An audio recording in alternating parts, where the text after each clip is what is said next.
चितवै प्रभ एक गावै हर एक दृष्टि आया। फिर उन्हां भगतां दे जीवन विच एक वखरा कुछ वरतदा है, क्योंकि जदों कोई इस रस्ते ते तुरदा है बिल्कुल उहनूं चिन्ह निशानियां नजर पैंदियां ने। ये चीज ध्यान विच रखनी चाहिदी है। जदों किसे हट ते बहण वाले नूं नित दे कर्म तो बाद लाभ ना होवे, ਉਹਨੂੰ सोचना चाहिए मैनू लाभ क्यों नहीं हुंदा। वो बिल्कुल सोचता है, रोज दुकान खोली दी है, इन्ने बिल भी भरने ने, रखे हुए बंदियां दी तनख्वाह भी देनी है, ते फिर मैनू प्रॉफिट क्यों नहीं। जे एक व्यापारी व्यापार विचों लाभ ना होवे, वो सोचता है।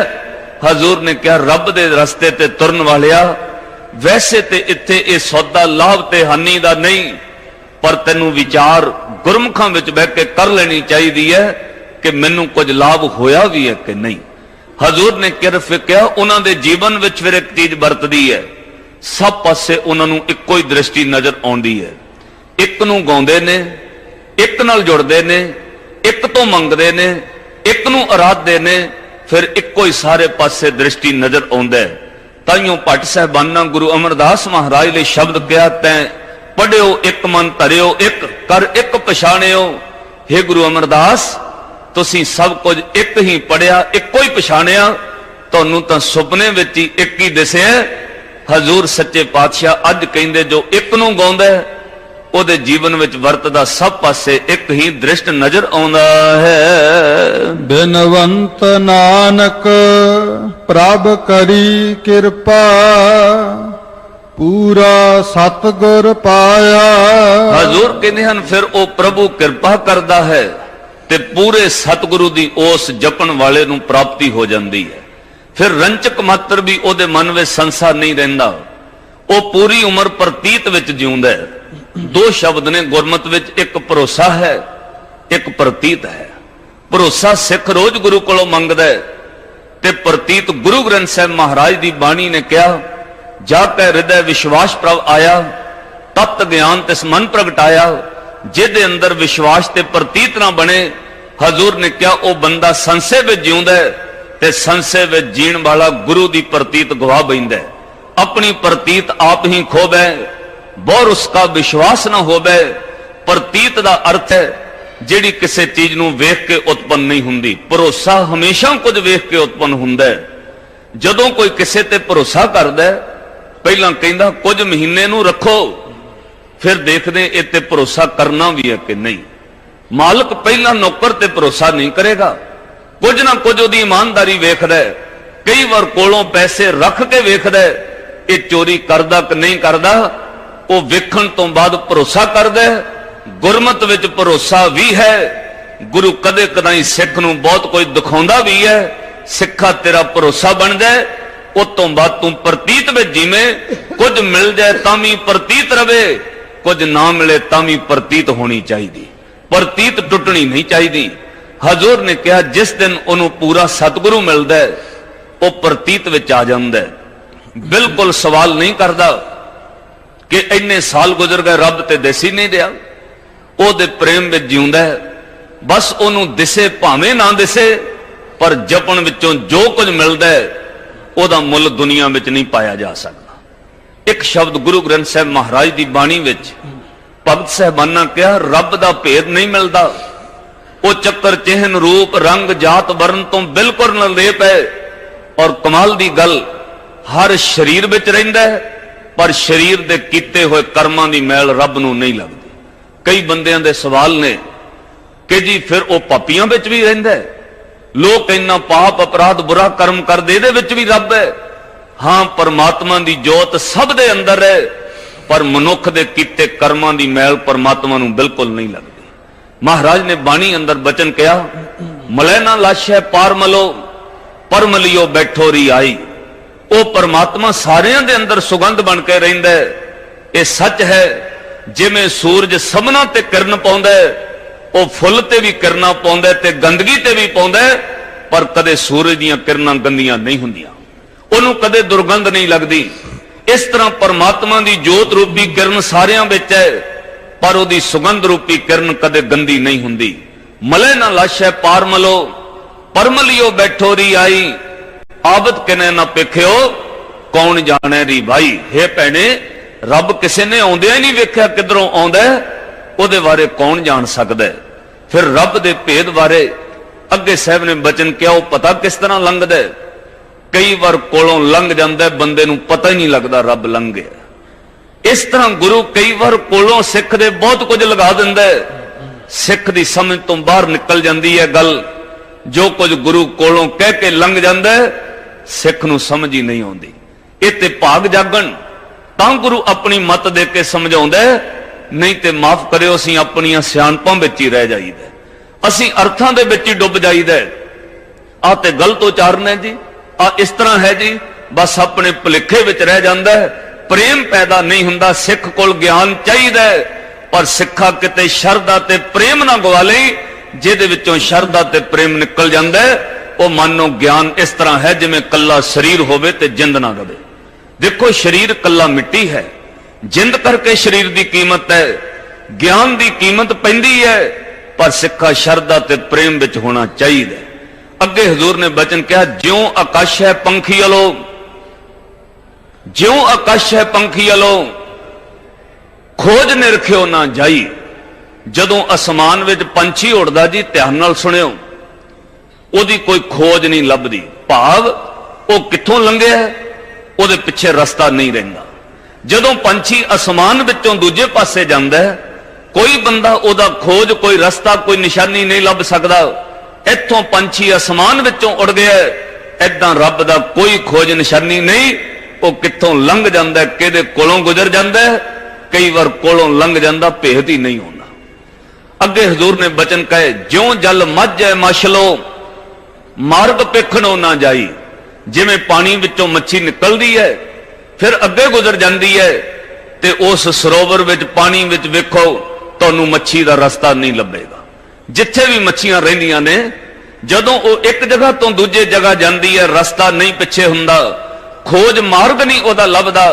ऐदां परमात्मा किधरों आउंदा, किधर चले जांदा, किहदे विच रहिंदा है, इहदी निशानी नहीं लभदी। और भगत कदे इस चक्कर विच पैंदे नहीं कि तेरी निशानी चाहिदी है, वो तां प्रेम विच आके जपदे रहिंदे ने, सतनाम श्री वाहिगुरू। ज्यों आकाश है पंखी अलो, खोज निरखियो ना जाई। ज्यों जल मझ है मछ लो, मार्ग पेखणों ना जाई। अगे कहा, ज्यों आकाश है कड़ू अलो, मृग तृष्णा भरिया। परमात्मा इस तरह है जिवें एक आसमान विच चंद्रमा है, ते थल्ले सैकड़े हजारां पानी दे घड़े भर के रख दिओ, उन्हां विच भी वो चंद्रमा दिसदा है। ध्यान दिओ, वो घड़ा टुट जाए, वो घड़े दा पानी मैला हो जाए, पर आसमान वाला चंद्रमा मैला नहीं हुंदा। हर शरीर विच परमात्मा रहिंदा है। मनुख दा शरीर कोई पापी ते मैला हो जाए, पर विच रहण वाला परमात्मा मैला नहीं। तुसीं सैकड़े हजारां घड़े पांदे हो, थल्ले वाला चंद्रमा लोप हो जाएगा, आसमान विच वेखोगे वो फिर दिसेगा। इस तरह परमात्मा एक है, वो सारियां विच दिसदा है। मृग तृष्णा भरिया, वो दूर इस तरह नजर आउंदा है जिवें है, पर नेड़े जाओगे फिर नहीं दिसदा। ते बाबा नामदेव जी ने कहा, दुनिया दे लोगो, मैं हुण वेखण दी इच्छा भी छड्ड दित्ती। मैं रब नूं वेखण वास्ते नहीं जपदा, मैं रब दे चिन्ह निशानियां लभण वास्ते नहीं अराधदा, मैं रब दा अंत पाउण वास्ते नहीं जपदा। मैनू ते इन्नी क सोझी आ गई, ज्यों आकाश है कड़ूअलो, मृग तृष्णा भरिया। नामे चे स्वामी बीठ लो, जिन तीने जरिया। बस मैनू समझ आ गई, मैं ओदा अंत नहीं वेखना, ओदियां निशानियां नहीं वेखणियां। मैनू ते इन्ना पता है, जेड़ा मेरे स्वामी मालक विठल रब नू जप लैंदा है, जिन तीने जरिया दा अर्थ, ओ परमात्मा बंदे दे अंदर तिन्ने ताप साड़ के रख दिंदा है। जेदे ताप सड़ गए, जेदे विकार सड़ गए, समझो उदों सामने परतख दिस पिया। हुण मैं वेखण वास्ते नहीं जपदा, विश्वास है जेड़ा उहनूं जप लैंदा, ओ तीने जरिया, ओ तिन्ने पाप अंदर दे साड़ दिंदा है, तिन्ने ताप साड़ दिंदा है। अज हजूर ने बख्शिश कीती, कहण लगे जदों पूरा सतगुरु मिलदा है, सब संशय मिट जांदे ने। फिर निशानियां लभण ते परमात्मा दा प्रतख प्रमाण वेखण लई नहीं जपीदा, फिर उन्हों प्रेम करके जपदा है। मिल रही है प्रभ साध जना, ਮਿਲਹਾਰ ਕੀਰਤਨ ਸੁਣੀਐ RAM। ਹਜ਼ੂਰ ਕਹਿੰਦੇ ਨੇ ਤੇਰੇ ਅੰਦਰ ਵੀ ਪ੍ਰੇਮ ਦਾ ਜਾਗ ਲੱਗ ਜਾਏ ਤੇ ਫਿਰ ਕੀ ਕਰ, ਮਿਲ ਰਹੀ ਹੈ ਪ੍ਰਭ ਸਾਧ ਜਨਾਂ। ਰੱਬ ਦੇ ਪਿਆਰੇ ਜਨਾਂ ਦੇ ਕੋਲ ਮਿਲਿਆ ਕਰ, ਉਹਨਾਂ ਕੋਲ ਬੈਠ। ਉਹ ਅੰਤ ਪਾਣ ਲਈ ਨਹੀਂ ਜਪਦੇ, ਉਹ ਸ਼ਰਤਾਂ ਰੱਖ ਕੇ ਨਹੀਂ ਜਪਦੇ, ਉਹ ਕੱਲੇ ਪਦਾਰਥ ਲੈਣ ਵਾਸਤੇ ਨਹੀਂ ਜਪਦੇ, ਉਹ ਪ੍ਰੇਮ ਕਰਕੇ ਜਪਦੇ ਹਨ। ਹੇ ਭਾਈ, ਉਹਨਾਂ ਨਾਲ ਜੁੜ, ਅਕਾਲ ਪੁਰਖ ਵਾਹਿਗੁਰੂ ਜੀ ਦੀ ਕੀਰਤੀ ਕੋਲ ਬਹਿ ਕੇ ਸੁਣਿਆ ਕਰ। ਦਇਆਲ ਪ੍ਰਭੂ ਦਾਮੋਦਰ ਮਾਧੋ, ਅੰਤ ਨਾ ਪਾਈਐ ਗੁਣੀਐ RAM। ਕਿਉਂਕਿ ਉਸ ਦਾ ਅੰਤ ਪਾਇਆ ਹੀ ਨਹੀਂ ਜਾ ਸਕਦਾ। ਉਹ ਮਹਾਨ ਦਿਆਲੂ ਹੈ, ਉਹ ਦਾਮੋਦਰ ਹੈ, ਉਹ ਸਾਰੀ ਸ੍ਰਿਸ਼ਟੀ ਨੂੰ ਪੈਦਾ ਕਰਨ ਵਾਲਾ ਪ੍ਰਭੂ ਪਰਮਾਤਮਾ ਹੈ। ਉਹਦਾ ਕੋਈ ਅੰਤ ਨਹੀਂ। ਅੰਤ ਨਾ ਸਿਫਤੀ ਕਹਿਣ ਨਾ ਅੰਤ, ਅੰਤ ਨਾ ਕਰਨੇ ਦੇਣ ਨਾ ਅੰਤ। ਉਹਦਾ ਅੰਤ ਨਹੀਂ ਪਾਇਆ ਜਾ ਸਕਦਾ। ਪਰ ਉਹਦੇ ਜਪਣ ਵਾਲਿਆਂ ਨੂੰ ਇਹ ਵਡਿਆਈ ਹੈ। ਇੱਕ ਦੁਨਿਆਵੀ ਕੋਈ ਬਾਦਸ਼ਾਹ ਹੋਵੇ, ਉਹਦੇ ਕੋਲ ਸਮੁੰਦਰ ਜਿੰਨਾ ਧਨ ਹੋਵੇ, ਪਰ ਦੂਜੇ ਪਾਸੇ ਕੋਈ ਨਾਮ ਜਪਣ ਵਾਲਾ ਹੋਵੇ। ਹਜ਼ੂਰ ਨੇ ਕਿਹਾ ਭਾਵੇਂ ਉਹ ਕੀੜੀ ਵਰਗਾ ਨਿਮਾਣਾ ਹੋਵੇ, ਪਰ ਜੇ ਕੀੜੀ ਦੇ ਪੱਲੇ ਵੀ ਨਾਮ ਹੋਵੇ ਤੇ ਸਮੁੰਦਰ ਦੇ ਪਾਣੀ ਜਿੰਨਾ ਧਨ ਰੱਖਣ ਵਾਲੇ ਬਾਦਸ਼ਾਹ ਨਾਲੋਂ ਵੀ ਉਹ ਜਪਣ ਵਾਲਾ ਉੱਚਾ ਹੋ ਜਾਂਦਾ। ਹਜ਼ੂਰ ਨੇ ਕਿਹਾ ਜਪਣ ਵਿੱਚ ਨਾਮ ਵਿੱਚ ਇੰਨੀ ਵਡਿਆਈ ਹੈ। ਸਮੁੰਦ ਸ਼ਾਹ ਸੁਲਤਾਨ ਗਰਹਾ ਸਿੱਤੀ ਮਾਲ ਧਨ, ਕੀੜੀ ਤੁਲ ਨਾ ਹੋਵਨੀ, ਜੇ ਤਿਸ ਮਨੋ ਨਾ ਵਿਸਰੈ। ਪਰ ਉਸ ਪਰਮਾਤਮਾ ਦਾ ਕੋਈ ਅੰਤ ਨਹੀਂ ਹੈ। ਦਇਆਲ ਦੁਖ ਹਾਰ ਸਾਰਨ ਦਾਤਾ, ਸਗਲ ਦੁਖ ਨਿਵਾਰਨ। ਉਸ ਦਿਆਲੂ ਪਰਮਾਤਮਾ ਦਾ ਨਾਮ ਸਾਰੇ ਹੀ ਦੁੱਖਾਂ ਤੋਂ ਨਿਜਾਤ ਦਵਾ ਦਿੰਦਾ, ਸਾਰੇ ਹੀ ਦੁੱਖ ਨਾਸ਼ ਹੁੰਦੇ ਹਨ। ਮੋਹ ਸੋਗ ਵਿਕਾਰ ਬਿਖੜੇ, ਜਪਤ ਨਾਮ ਉਧਾਰਨ। ਸੰਸਾਰ ਦੇ ਮੋਹ ਤੇ ਸੋਗ ਤੋਂ ਉਹ ਉਧਾਰ ਲੈਂਦਾ ਹੈ, ਸੰਸਾਰ ਦੇ ਵਿਕਾਰਾਂ ਤੋਂ ਉੱਚਾ ਚੁੱਕ ਲੈਂਦਾ ਹੈ। ਸਰੀਰ ਸੰਸਾਰ ਪਰਿਵਾਰ ਵਿੱਚ ਰਹਿੰਦਾ ਹੈ, ਸੁਰਤੀ ਉੱਚੀ ਉੱਠਣ ਲੱਗ ਜਾਂਦੀ ਹੈ। ਫਿਰ ਨਾ ਉਹਨੂੰ ਮੋਹ ਵਿਆਪਦਾ, ਨਾ ਉਹ ਸਰੀਰ ਨੂੰ ਸੋਗ ਵਿਆਪਦਾ। ਇਸ ਤਰ੍ਹਾਂ ਉਹ ਜਗਤ ਤੋਂ ਬਾਹਰ ਲੰਘਦਾ ਹੈ। ਸਭ ਜੀ ਤੇਰੇ ਪ੍ਰਭੂ ਮੇਰੇ, ਕਰ ਕਿਰਪਾ ਸਭ ਰੇਨ ਥੀਵਾ। ਤਾਂ ਹਜ਼ੂਰ ਕਹਿੰਦੇ ਹਨ ਫਿਰ ਜਪਣ ਵਾਲੇ ਦੇ ਅੰਦਰ ਨਿਮਰਤਾ ਆਉਂਦੀ ਹੈ। ਉਹ ਸਮਝ ਜਾਂਦਾ ਸਾਰੇ ਜੀ ਉਹਦੇ ਹਨ। हे ਪ੍ਰਭੂ, ਇਹ ਤੇਰੀ ਕਿਰਪਾ ਹੈ ਕਿ ਮੈਨੂੰ ਇਹ ਸੋਝੀ ਦਿੱਤੀ, ਹੁਣ ਆਪਣੇ ਜਪਣ ਵਾਲਿਆਂ ਦੀ ਚਰਨ ਧੂੜ ਬਖਸ਼ੋ। ਬਿਨਵੰਤ ਨਾਨਕ ਪ੍ਰਭ ਮਇਆ ਕੀਜੈ, ਨਾਮ ਤੇਰਾ ਜਪ ਜੀਵਾ। ਫਿਰ ਜਪਣ ਵਾਲਾ ਨਿਤ ਅਰਦਾਸ ਕਰਦਾ, ਮਇਆ ਕਰੋ, ਦਇਆ ਕਰੋ, ਤੇਰਾ ਨਾਮ ਜਪ ਕੇ ਮੈਂ ਜਿਉਂਦਾ ਰਵਾਂ। ਮੇਰਾ ਜੀਵਨ ਹੀ ਤੇਰਾ ਨਾਮ ਹੈ। ਅੱਖਾਂ ਜੀਵਾਂ ਬਿਸਰੇ ਮਰ ਜਾਓ। ਫਿਰ ਸੱਚਮੁੱਚ ਉਹਦੀ ਅਵਸਥਾ ਬਣਦੀ ਹੈ। ਔਰ ਤੁਸੀਂ ਨਿਤ ਦੇ ਸੰਗੀ ਬੈਠੇ ਹੋ, ਜਿਨ੍ਹਾਂ ਨੂੰ ਕੁਝ ਮਹੀਨੇ ਲਗਾਤਾਰ ਹੋ ਜਾਣ, ਫਿਰ ਜੇ ਕਿਤੇ ਨਾਗਾ ਪੈ ਜਾਏ ਉਹਨਾਂ ਨੂੰ ਪੁੱਛਿਆ ਜਾਣੀਏ ਕੀ ਵਰਤਦਾ। ਜਿਨ੍ਹਾਂ ਦਾ ਇੱਕ ਦੋ ਦਿਨ ਨਿਤਨੇਮ ਟੁੱਟ ਜਾਏ ਉਹਨਾਂ ਨੂੰ ਪੁੱਛੋ ਕੀ ਵਰਤਦਾ। ਜਿਹੜੇ ਇੱਕ ਦੋ ਦਿਨ ਸੰਗਤ ਤੋਂ ਦੂਰ ਟੁੱਟ ਜਾਣ ਉਹਨਾਂ ਨੂੰ ਪੁੱਛੋ ਫਿਰ ਅੰਦਰ ਖਿੱਚ ਪੈਂਦੀ ਹੈ, ਧੂ ਪੈਂਦੀ ਹੈ ਮਨਾ। ਉਹ ਮੇਰੇ ਸੰਗੀ ਬੈਠੇ ਹੋਣਗੇ, ਅੱਜ ਮੈਂ ਦੂਰ ਚਲਾ ਗਿਆ, ਫਿਰ ਇੱਕ ਦਿਨ ਨਾਗਾ ਪੈਣ ਤੇ ਮਨ ਨੂੰ ਖਿੱਚ ਪੈਂਦੀ ਹੈ। ਹਜ਼ੂਰ ਨੇ ਕਿਹਾ ਇਹ ਜੀਵਨ ਬਣ ਜਾਂਦਾ ਹੈ। ਇਸ ਤਰ੍ਹਾਂ ਜਪਣ ਵਾਲੇ ਨਾਮ ਜਪ ਕੇ ਜਿਉਂਦੇ ਹਨ। ਰਾਖ ਲੀਏ ਪ੍ਰਭ ਭਗਤ ਜਨਾ, ਆਪਣੀ ਚਰਨੀ ਲਾਏ RAM। ਜਦੋਂ ਕੋਈ ਅਕੀਦੇ ਵਿਸ਼ਵਾਸ ਭਰੋਸੇ ਤੇ ਪ੍ਰਤੀਤ ਵਿੱਚ ਜਿਉਂਦਾ ਹੈ, ਫਿਰ ਰੱਬ ਉਹਨੂੰ ਰੱਖਣ ਲੱਗ ਪੈਂਦਾ ਹੈ, ਆਪਣੇ ਭਗਤ ਜਨਾਂ ਦੀ ਪੈਜ ਰੱਖਦਾ ਹੈ। ਇੱਥੇ ਥੋੜਾ ਜਿਹਾ ਹੁਣ ਧਿਆਨ ਦਿਓ। ਧੰਨ ਗੁਰੂ ਗੋਬਿੰਦ ਸਿੰਘ ਮਹਾਰਾਜ ਕਲਗੀਧਰ ਦਸ਼ਮੇਸ਼ ਪਿਤਾ ਸਾਹਿਬ ਕਮਾਲ ਸਰਵੰਸਦਾਨੀ ਅੰਮ੍ਰਿਤ ਕੇ ਦਾਤੇ ਸਤਿਗੁਰੂ ਦਾ ਤੁਸੀਂ ਕੱਲ ਜੋਤੀ ਜੋਤਪੁਰ ਮਨਾਇਆ।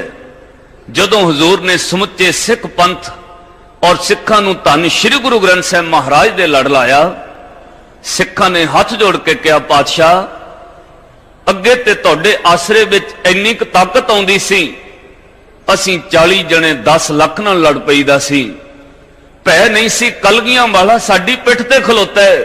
ਕੱਲਾ ਕੱਲਾ ਸਿੱਖ 1.25 ਲੱਖ ਨਾਲ ਜੂਝ ਜਾਂਦਾ ਸੀ। ਪਤਾ ਸੀ ਮੇਰਾ ਕਲਗੀਆਂ ਵਾਲਾ ਪਿੱਠ ਤੇ ਖੜਾ ਹੈ। हे गुरु गोबिंद सिंह महाराज तुसी शरीर करके चले हो, साडा की बनेगा।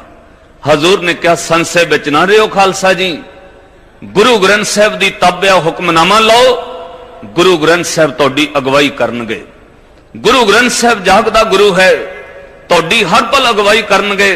नंदेड़ साहब की पावन धरती ते जो गुरु ने मुख वाक लिया, महाराज ने कहा अज तो बाद खालसा पंथ विश्वास रखी, जदों तैनू लोड़ पवे धन गुरु ग्रंथ साहब जी का वाक लई, वाक विच इन्नी बरकत है, जेड़े सवाल तेरे होणगे सब सवालों का जवाब गुरु ग्रंथ साहब देणगे। हजूर ने कहा पुछदे हो कि मेरे तो बाद तुहाडा संगी साथी कौन होएगा? महाराज ने कहा सदा हाजर नाजर तुहाडे नाल रवांगा, इस गल दे भुलेखे च ना दिओ, गुरु गोबिंद सिंह तुहाडे नाल रही। हजूर ने कहा विश्वास नहीं ते बाक लो। धन गुरु ग्रंथ साहब जी का हुक्मनामा होया। मारू महला पंजवां, उत्थे महाराज ने कहा खुलिया कर्म कृपा पई ठाकुर, कीर्तन हर हर गाई, श्रम थका पाए विश्रामा, मिट गई सगली धाई। अगे महाराज का वाक आया कि सद हजूर हाजिर है नाजर, कते ना पयो दुराई। सिखो मैं तुहाडे तो दूर नहीं, सद हजूर हाजिर नाजर नाल रवांगा, जिथे चेते करोगे गुरु गोबिंद सिंह नाल रहणगे। देखो उस दिन तो बाद उंज ते गुरु अर्जन देव महाराज के वेले तो सिख हुक्म लैन लग पे, पर गुरु गोबिंद सिंह महाराज ने पक्का कर दिता सिखो जिथे लोड़ पे गुरु ग्रंथ साहब जी का वाक लियो, गुरु ग्रंथ साहब का हुक्मनामा तुहाडी अगवाई करेगा। एक अंग्रेज फिलासफर होया कनिंगम, उन्हें कहा सिख कौम नूं किसी शरीरक आगू की लोड़ नहीं, क्योंकि सिख कौम नूं इन्हां दा कलगियां वाला जागदा गुरु दे गए। ये गुरु ग्रंथ साहब विचों वाक लैणगे और गुरु ग्रंथ साहब पूरी कौम की अगवाई करनगे। इन्हां दा गुरु ग्रंथ साहब वो इस तरह का जागदा गुरु है, जदों भी सिख हुक्मनामा लैंदा है गुरु सिख की अगवाई करदा है।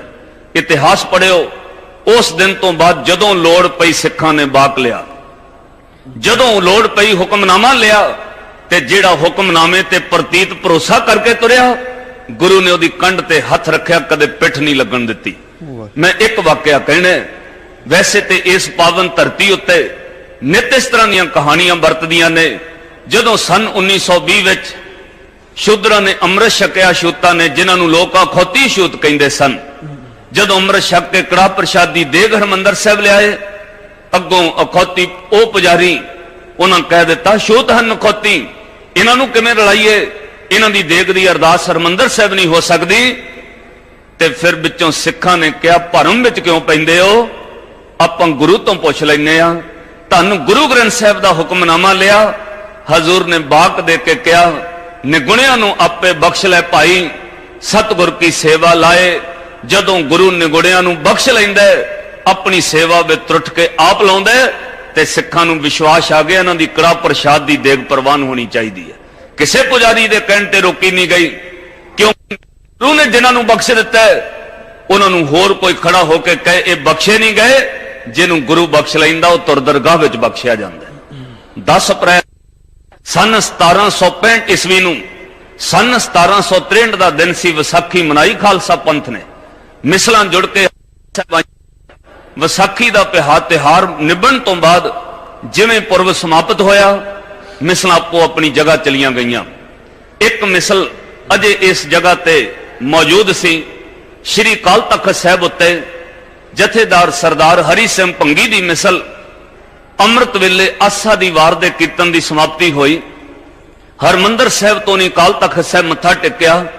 जदों वो मिसलां दे सरदार मत्था टेक के बाहर निकले, बिल्कुल हरमंदर साहब ते अकाल तख्त साहब दे विचकार जिथे तुसीं 2 निशान साहबां दे दर्शन करदे हो, एक ब्राह्मण सिसकियां लैके रो रहा सी।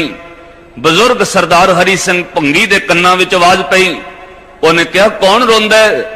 अमृत वेले गुरु रामदास साहब दे दरबार विच इत्थे ते सब रोण वालियां दे रोने मुक जांदे ने, पुछो ये कौन है? कोल जाके खालसियां पुछया सज्जणा क्यों रो रहे हैं? किसी चीज की जरूरत है? कोई दुख आया है? उन्हें कहा लोड़ किसी चीज की नहीं, पर इस तो बड़ा दुख भी होर कोई नहीं। केड़ी अदालत विच जाके अपना केस रखा? मैं गुरु रामदास साहब की अदालत विच आया। खालसिया ने कहा मुश्किल दस। ਉਹਨੇ ਕਿਹਾ ਮੈਂ ਕਸੂਰ ਦੇ ਰਹਿਣ ਵਾਲਾ, ਕੱਲ ਮੇਰੀ ਵਿਆਹ ਸ਼ਾਦੀ ਹੋਈ ਹੈ, ਰਾਤ ਜਦੋਂ ਡੋਲਾ ਲੈ ਕੇ ਅਸੀਂ ਆ ਰਹੇ ਸਾਂ, ਰਸਤੇ ਵਿੱਚ ਕਸੂਰ ਦੇ ਹਾਕਮ ਉਸਮਾਨ ਖਾਨ ਨੇ ਡੋਲਾ ਖੋਲਿਆ, ਹਿੱਕ ਦੇ ਜ਼ੋਰ ਨਾਲ ਖੋ ਕੇ ਲੈ ਗਿਆ, ਔਰ ਕੋਈ ਵੀ ਚੌਧਰੀ ਕੋਈ ਵੀ ਰਾਜਾ ਮੇਰੀ ਫਰਿਆਦ ਸੁਣਨ ਲਈ ਤਿਆਰ ਨਹੀਂ। ਮੈਨੂੰ ਇੱਕੋ ਦਰ ਲੱਭਿਆ, ਜਿਹਦੀ ਕਿਤੇ ਨਾ ਸੁਣੀ ਜਾਏ ਉਹਨੂੰ ਗੁਰੂ ਰਾਮਦਾਸ ਸਾਹਿਬ ਦੇ ਦਰਬਾਰ ਵਿੱਚ ਆਉਣਾ ਚਾਹੀਦਾ। ਤੇ ਖਾਲਸੇ ਇਕੱਠੇ ਹੋ ਗਏ, ਇਹਦੇ ਘਰ ਵਾਲੀ ਦਾ ਡੋਲਾ ਖੋਲਿਆ ਤੇ ਸਭ ਨੇ ਮਤਾ ਕੀਤਾ ਕੌਣ ਹੈ? ਕਸੂਰ ਦਾ ਹਾਕਮ ਉਸਮਾਨ ਖਾਨ। ਖਾਲਸੇ ਬਹਿ ਗਏ ਨਿਸ਼ਾਨ ਸਾਹਿਬ ਦੇ ਕੋਲ ਹੀ, ਵਿੱਚੋਂ ਕਈਆਂ ਇਲਾਕੇ ਵਾਲਿਆਂ ਕਿਹਾ ਜੀ ਉਹ ਮਾੜਾ ਮੋਟਾ ਬੰਦਾ ਨਹੀਂ, ਉਹਦੇ ਕੋਲ 12 ਕਿਲੇ ਨੇ, ਘੱਟੋ ਘੱਟ ਉਹਦੇ ਕੋਲ 22,000 ਦੇ ਕਰੀਬ ਘੋੜ ਸਵਾਰ ਉਹਦੇ ਕੋਲ ਸੈਨਿਕ ਰਹਿੰਦੇ ਨੇ, 12 ਕਿਲਿਆਂ ਦਾ ਮਾਲਕ ਹੈ, ਬੜੀ ਤਕੜੀ ਉਹਦੀ ਫੌਜ ਹੈ, ਮਾੜਾ ਮੋਟਾ ਬੰਦਾ ਨਹੀਂ ਕਿ ਉੱਤੇ ਹਮਲਾ ਕਰ ਦਈਏ। ਵਿਚਾਰਾਂ ਚੱਲ ਪਈਆਂ, ਵਿੱਚੋਂ ਕਿਸੇ ਨੇ ਕਿਹਾ 2-4 ਦਿਨ ਦਾ ਸਮਾਂ ਲੈ ਲਓ, ਤਾਕਤ ਇਕੱਠੀ ਕਰਕੇ ਹਮਲਾ ਕਰਾਂਗੇ। ਬਜ਼ੁਰਗ ਸਰਦਾਰ ਹਰੀ ਸਿੰਘ ਭੰਗੀ ਨੇ ਕਿਹਾ ਉਹ ਨੌਜਵਾਨੋ 2-4 ਦਿਨ ਦਾ ਸਮਾਂ ਮੰਗਣ ਵਾਲਿਓ, 2-4 ਦਿਨਾਂ ਵਿੱਚ ਵਿਚਾਰੇ ਦੀ ਇੱਜ਼ਤ ਰੁਲ ਜਾਏਗੀ, ਸਮਾਂ ਲੈਣ ਦੀ ਲੋੜ ਨਹੀਂ, ਹਮਲਾ ਕਰਨਾ ਤੇ ਅੱਜ ਹੀ ਹੋਏਗਾ। ਅੱਧੇ ਸਿੱਖ ਵਿੱਚੋਂ ਭਰਮ ਵਿੱਚ ਸਨ ਕਿ ਐਡੀ ਵੱਡੀ ਤਾਕਤ ਹੈ ਉਸਮਾਨ ਖਾਨ, ਕਿਵੇਂ ਹਮਲਾ ਕਰੀਏ। ਇੱਕ ਸਿੱਖ ਸਰਦਾਰ ਉੱਠਿਆ, ਚੜ੍ਹਦੀ ਜਵਾਨੀ ਹੈ, ਉਹਨੇ ਗਲ ਵਿੱਚ ਪੱਲਾ ਪਾ ਕੇ ਕਿਹਾ ਖਾਲਸਾ ਜੀ ਭਰਮ ਵਿੱਚ ਪੈਣ ਦੀ ਲੋੜ ਨਹੀਂ, ਚਲੋ ਦਰਬਾਰ ਸਾਹਿਬ ਦੇ ਅੰਦਰ ਗੁਰੂ ਗ੍ਰੰਥ ਸਾਹਿਬ ਦਾ ਹੁਕਮਨਾਮਾ ਲਓ, ਜੋ ਗੁਰੂ ਗ੍ਰੰਥ ਸਾਹਿਬ ਹੁਕਮ ਕਰਨਗੇ ਅਸੀਂ ਉਹ ਮੰਨਾਂਗੇ। ਉਹ ਸਰਦਾਰ ਨੌਜਵਾਨ ਹੈ, ਸਰਦਾਰ ਜੱਸਾ ਸਿੰਘ ਆਹਲੂਵਾਲੀਆ, ਪੂਰੀ ਮਿਸਲ ਦੇ ਸਰਦਾਰ ਦਰਬਾਰ ਸਾਹਿਬ ਆਏ, ਹਰਮੰਦਰ ਸਾਹਿਬ ਆ ਕੇ ਅਰਦਾਸ ਕੀਤੀ, ਤੂੰ ਗੁਰੂ ਗ੍ਰੰਥ ਸੱਚੀ ਹੈ ਦੇ, ਸਿੱਖ ਸੰਗਤ ਕੋ ਬਾਕ ਸੱਚ ਦੇ। ਜਦੋਂ ਅਰਦਾਸ ਕੀਤੀ ਮਹਾਰਾਜ ਤੁਸੀਂ ਸੱਚੀ ਦੇ ਗੁਰੂ ਗ੍ਰੰਥ ਸਾਹਿਬੋ, ਬਾਕ ਦਿਓ, ਆ ਦੁਬਦਾ ਪੈ ਗਈ ਹੈ। ਬ੍ਰਾਹਮਣ ਦੇ ਘਰ ਵਾਲੀ ਦਾ ਡੋਲਾ ਖੋਲਿਆ, ਹੁਣ ਇਹ ਤੁਹਾਡੇ ਦਰਬਾਰ ਵਿੱਚ ਆਇਆ, ਦੱਸੋ ਤੁਹਾਡੇ ਸਿੱਖਾਂ ਨੂੰ ਕੀ ਹੁਕਮ ਹੈ? ਤੂੰ ਗੁਰੂ ਗ੍ਰੰਥ ਸੱਚੀ ਹੈ ਦੇ, ਸਿੱਖ ਸੰਗਤ ਕੋ ਬਾਕ ਸੱਚ ਦੇ। ਤੇ ਉੱਥੇ ਫਿਰ ਇਤਿਹਾਸ ਵਿੱਚ ਇਹ ਗੱਲ ਆਈ, ਕਹਿੰਦੇ ਚੁੱਕ ਪਤਰੇ ਜਬ ਗ੍ਰੰਥ ਕੋ ਦੇਖਾ, ਵਸੰਤ ਕੀ ਵਾਰ ਕੋ ਆਇਓ ਲੇਖਾ। ਗੁਰੂ ਗ੍ਰੰਥ ਸਾਹਿਬ ਦਾ ਰਮਾਲ ਚੁੱਕ ਕੇ ਦਰਸ਼ਨ ਕੀਤੇ, ਗੁਰੂ ਗ੍ਰੰਥ ਸਾਹਿਬ ਦਾ ਹੁਕਮਨਾਮਾ ਬਸੰਤ ਕੀ ਵਾਰ ਵਿੱਚੋਂ ਆਇਆ। ਵਸੰਤ ਕੀ ਵਾਰ ਮਹਲ ਪੰਜਵਾ, ਹਰ ਕਾ ਨਾਮ ਤੇ ਆਏ ਕਹਿ, ਹੋ ਹਰਿਆ ਭਾਈ ਕਰਮਲ ਖੰਤੇ ਪਾਈ ਹੈ, ਇਹ ਰੁੱਤ ਸੁਹਾਈ ਬੰਟਨ ਪ੍ਰਭ ਸੰਗ ਮੌਲਿਆ, ਅੰਮ੍ਰਿਤ ਫਲ ਪਾਈ, ਜੇ ਸਾਧੂ ਸੁਖ ਉਪਜੈ ਲੱਥੀ ਸਭ ਸ਼ਾਈ। ਇਸੇ ਹੁਕਮਨਾਮੇ ਵਿੱਚ ਬਾਕ ਆਇਆ, ਪੰਜੇ ਬੱਦੇ ਮਹਾਬਲੀ ਕਰ ਸੱਚਾ ਢੋਆ, ਆਪਣੇ ਚਰਨ ਜਪਾਇਨ ਵਿੱਚ ਦਾਇ ਖੜੋਆ, ਰੋਗ ਸੋਗ ਸਭ ਮਿਟ ਗਏ ਨਿਤ ਨਵਾਂ ਨਰੋਆ। ਜਦੋਂ ਖਾਲਸਿਆਂ ਨੇ ਹੁਕਮਨਾਮਾ ਸੁਣਿਆ, ਫਤਿਹ ਬੁਲਾਈ, ਉੱਠ ਕੇ ਸਰਦਾਰ ਜੱਸਾ ਸਿੰਘ ਆਹਲੂਵਾਲੀਆ ਕਹਿੰਦਾ ਹਮਲੇ ਦੀ ਤਿਆਰੀ ਕਰੋ। ਖਾਲਸਿਆਂ ਨੇ ਕਿਹਾ ਅੱਛਾ ਤਿਆਰੀ ਹੋਈ। ਵਿੱਚੋਂ ਕੁਝ ਸੱਜਣਾ ਰੋਕ ਕੇ ਕਿਹਾ ਜਥੇਦਾਰ ਜੀ ਭੁਲੇਖੇ ਵਿੱਚ ਨਾ ਰਹੋ, ਤੁਹਾਨੂੰ ਪਤਾ ਨਹੀਂ ਉਸਮਾਨ ਖਾਨ 12 ਕਿਲਿਆਂ ਦਾ ਮਾਲਕ ਹੈ, ਤੁਹਾਨੂੰ ਪਤਾ ਹੈ ਉਹਦੇ ਕੋਲ 22,000 ਤਾਂ ਘੋੜ ਸਵਾਰ ਸੈਨਿਕ ਹੈ, ਉਸ ਤੋਂ ਇਲਾਵਾ ਪੈਦਲ ਫੌਜ ਹੈ, ਉਸ ਬੰਦੇ ਤੇ ਹਮਲਾ ਕਰਨਾ ਖਤਰੇ ਤੋਂ ਖਾਲੀ ਨਹੀਂ। ਸਰਦਾਰ ਜੱਸਾ ਸਿੰਘ ਆਹਲੂਵਾਲੀਏ ਨੇ ਅੱਖਾਂ ਭਰ ਕੇ ਹਰਮੰਦਰ ਸਾਹਿਬ ਵੱਲ ਹੱਥ ਜੋੜ ਕੇ ਕਿਹਾ ਸੀ, ਉਹ ਸਵਾਲ ਕਰਨ ਵਾਲਿਓ ਮੈਨੂੰ ਨਹੀਂ ਪਤਾ ਉਸਮਾਨ ਖਾਨ ਦੇ ਕੋਲ 12 ਕਿਲੇ ਨੇ, ਮੈਨੂੰ ਨਹੀਂ ਪਤਾ ਉਸਮਾਨ ਖਾਨ ਦੇ ਕੋਲ ਲੱਖਾਂ ਫੌਜਾਂ ਨੇ, ਮੈਨੂੰ ਤੇ ਪਤਾ ਹੈ ਮੇਰੇ ਗੁਰੂ ਗ੍ਰੰਥ ਸਾਹਿਬ ਦਾ ਹੁਕਮ ਹੋ ਗਿਆ ਔਰ ਖਾਲਸਿਆਂ ਦੀ ਕਦੇ ਹਾਰ ਨਹੀਂ ਹੋਏਗੀ। ਦੇਖੋ ਧੰਨ ਗੁਰੂ ਗ੍ਰੰਥ ਸਾਹਿਬ ਦੇ ਹੁਕਮਨਾਮੇ ਤੇ ਕੋਈ ਵਿਸ਼ਵਾਸ ਰੱਖੇ, ਮੈਨੂੰ ਵਿਸ਼ਵਾਸ ਹੈ ਗੁਰੂ ਗ੍ਰੰਥ ਸਾਹਿਬ ਦਾ ਹੁਕਮ ਹੋ ਗਿਆ, ਹੁਣ ਦੁਨੀਆ ਦੀ ਕੋਈ ਤਾਕਤ ਸਾਨੂੰ ਰੋਕ ਨਹੀਂ ਸਕਦੀ। ਧੰਨ ਗੁਰੂ ਗ੍ਰੰਥ ਸਾਹਿਬ ਨੇ ਹੁਕਮ ਦਿੱਤਾ ਹੈ, ਖਾਲਸਿਓ ਤੁਸੀਂ ਤੇ 5 ਮਹਾਬਲੀਆਂ ਨੂੰ ਬੰਨਣ ਵਾਲੇ ਹੋ, ਉਸਮਾਨ ਖਾਨ ਤੁਹਾਡੇ ਸਾਹਮਣੇ ਕੀ ਹੈ? ਵਿਸ਼ਵਾਸ ਕਰਕੇ ਹਮਲਾ ਕੀਤਾ। ਸ਼ਿਖਰ ਦੁਪਹਿਰ ਉਸਮਾਨ ਖਾਨ ਤੇ ਕਸੂਰ ਤੇ ਹਮਲਾ ਹੋਇਆ। 1.5 ਘੰਟੇ ਦੀ ਜੰਗ ਵਿੱਚ ਖਾਲਸਿਆਂ ਨੇ ਉਸਮਾਨ ਖਾਨ ਨੂੰ ਵੀ ਬੰਨ ਲਿਆ ਤੇ ਜਿਹੜਾ ਡੋਲਾ ਬ੍ਰਾਹਮਣ ਦੇ ਘਰ ਵਾਲੀ ਦਾ ਖੋਇਆ ਸੀ ਉਹ ਵੀ ਬਾ ਇੱਜ਼ਤ ਬਰੀ ਕਰਾ ਲਿਆ। ਉਹਨੂੰ ਘੋੜਿਆਂ ਪਿੱਛੇ ਘੜੀਸ ਕੇ ਉਹਨੂੰ ਕਸੂਰ ਦੀ ਹੱਦ ਤੱਕ ਲੈ ਕੇ ਆਏ।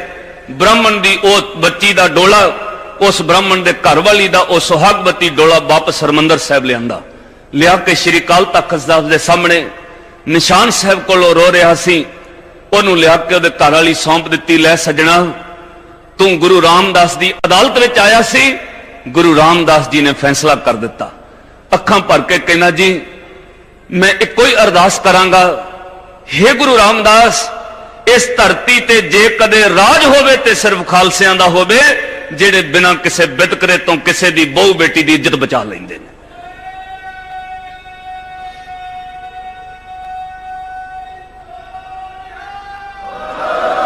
हुण एक गल ध्यान नाल सुनियो, उन्हें अखां भर के कहा खालसा जी तुहाडा करोड़ां वार शुकराना है, पर मैनू एक डर लगदा है। उन्हें कहा किहड़ी गल दा?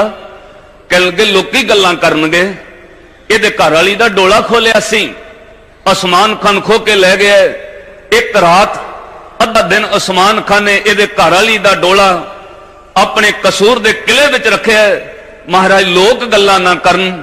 ते हुण जदों खालसियां नूं आह गल कही, सिखां दे सरदार जस्सा सिंह आलूवालिया ने अपने दमाले विचों 1.5 गज कपड़ा पाड़िया, उस ब्राह्मण दे घर वाली उस ब्राह्मण दी बच्ची दे सिर ते दिता है, क्योंकि सौहरा ते जवाई इतिहास कहंदा दोवें आए सी।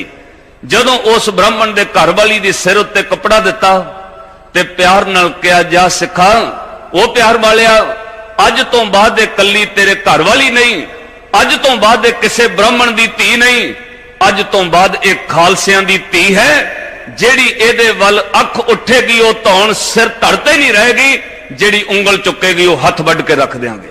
देखो खालसियां दे भय विच जदों गुरु नदर किरपा करदा है, ये वो पंथ है जिन्हों गुरु ग्रंथ साहिब महाराज अगवाई दिंदे ने। जदों सिख अरदास करके बाक ले, लोक वास्ते भी गुरु अगवाई करदा है, पर लोक वास्ते भी गवाही करदा है। बस शर्त सानू विश्वास होवे, असीं गुरु दे हुक्मनामे ते भरोसा रख के जी सकीए। अज भी सिख नूं विश्वास रखना चाहिए।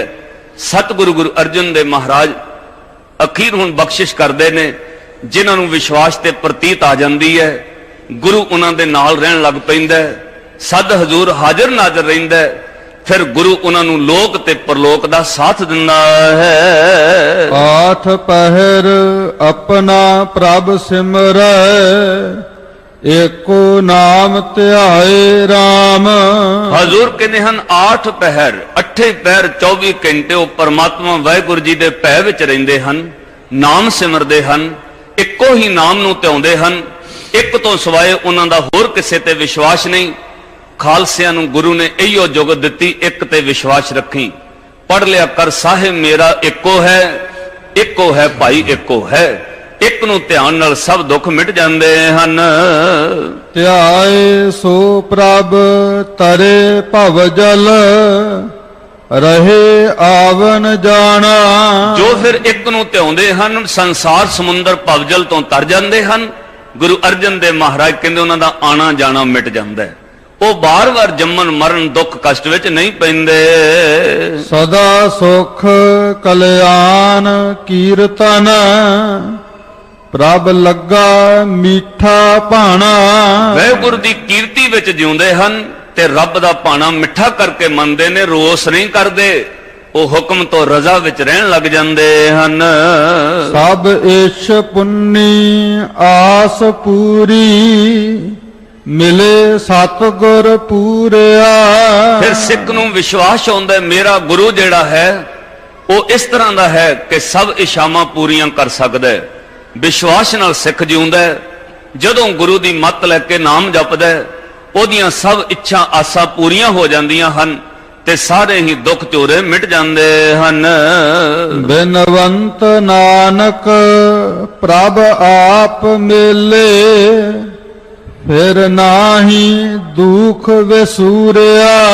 अरदास करदा है, हे मालिक वाहिगुरू तुसीं आप मिल लिया, आप नाम जपाउंदे हो, आप ही कृपा करके दुखां ते चोरियां तो कढ लैंदे हो।